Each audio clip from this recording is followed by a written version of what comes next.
Hey, what's up, y'all? Y'all already know who this is. This is Ron the freaking Don.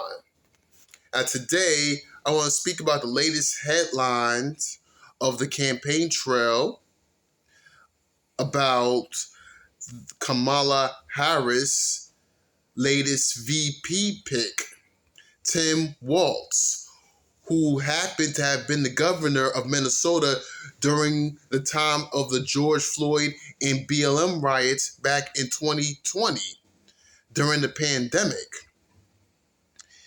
The guy, Tim Walz, the same guy who has happened to have had the most draconian, strictest, most stringent lockdowns in the country.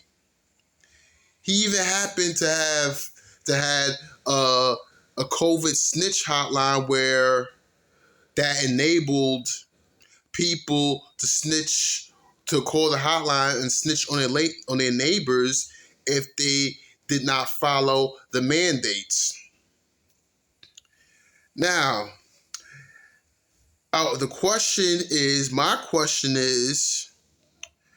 has the Democratic Party officially shot themselves in the foot for this campaign with the latest addition to the Harris campaign?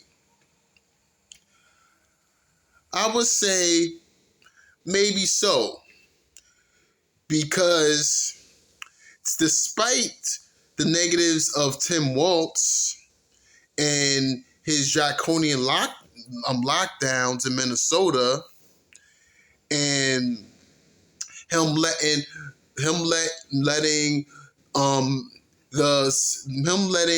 his city burn to the ground with the BLM rioters, he has passed some good policies, some decent policies of legalizing marijuana,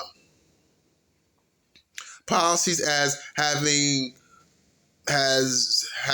free lunch and breakfast for school kids. That, I would say, those are good policies. Those are good common sense policies, or whatever. Those were good policies. And despite that, right, the campaign strategy for the Harris campaign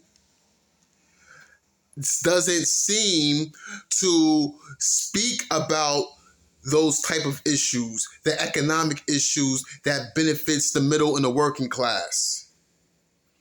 Now, if the Harris campaign was speaking about those issues, something that the Harris campaign runs away from, they don't want to speak about the economic issues. If they want to speak about those type of issues, then Tim Walz would have been the perfect candidate for that campaign. He would have been the perfect VP candidate for that theme if the Harris campaign was speaking about economic issues that affect the middle class.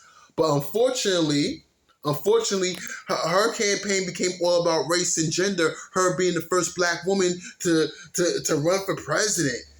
It became all about that. So since her campaign became all about gender and race, that Tim Walz is not going to move the needle for her. Now, I could argue, say that some of Tim Walz's policies are popular, like legalizing marijuana and having free lunch for school kids are pretty good policies that are popular, that most people, that the average person would agree with. And like most policies that Bernie Sanders and the far left, economic policies that people would agree with, like these are policies people would agree with that are populist. But Kamala Harris campaign don't want to go in that direction. So if it was in that direction, this would move the needle. But unfortunately, this don't move the needle because her campaign is about race and gender. Now, Josh Shapiro, somebody that the Democrats passed over because the Harris campaign wants to appease the far left, the anti-Semitic left, the Palestine supporters. I don't have a dog in that fight. I'm just stating the facts. Because she wants to appease those people. She passed over Josh Shapiro, who would have been a better candidate for her campaign, for the theme of her campaign. Why is that? Because Josh Shapiro championed, the governor of Pennsylvania has championed similar issues that Kamala Harris has as senator and as a senator of California. When Kamala Harris was senator of California, Josh Shapiro has championed some of the same issues, and his campaign ran on a similar theme as Kamala Harris. Similar issues. They pretty much they prioritize the similar issues.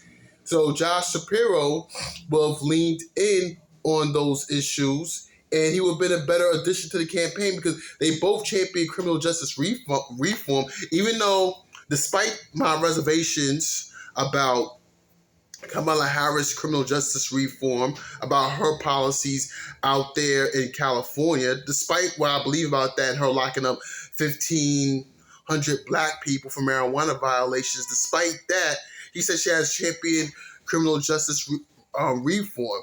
Maybe as a senator. So she did that after the fact, but I don't count it. But it's also on record that she did. So I guess according to the record, she did. But Josh Shapiro has championed some of the similar causes. So therefore, he would have been a better addition to her campaign. But once again, the Democrats picks wrong. Once again, the Democrats have shot themselves in the foot. Because just because they passed over Josh Shapiro just because he is Jewish. That sounds like racism to me. That sounds like racism. Like the Democrats often, the liberals, Democrats, progressives often accuse Republicans and conservatives of racism, but passing over Josh Shapiro, who would have been a better candidate for the Harris campaign, who would have been a better VP pick for the Harris campaign because of merit. He's definitely more than qualified, and he probably would help her win. But they passed him over just because he's Jewish and he wants to appease, and Harris campaign wants to appease the pro-Palestine supporters. Whatever. So that sounds like racism to me. They want to call it anti-Semitism. Okay, go ahead. That's what they want to call it. But yeah, so it goes to show you that it's racism on both sides. So yeah, there goes my conclusion. All right? But it goes to show you that racism is on both sides, and you can't fight racism with racism. People should just, it's a shame that our politics became all about race and gender and not about merit. These whole affirmative action DEI campaigns, all these affirmative action DEI initiatives needs to come to an end because we can't have racism on both sides. We need somebody to get judged off of merit,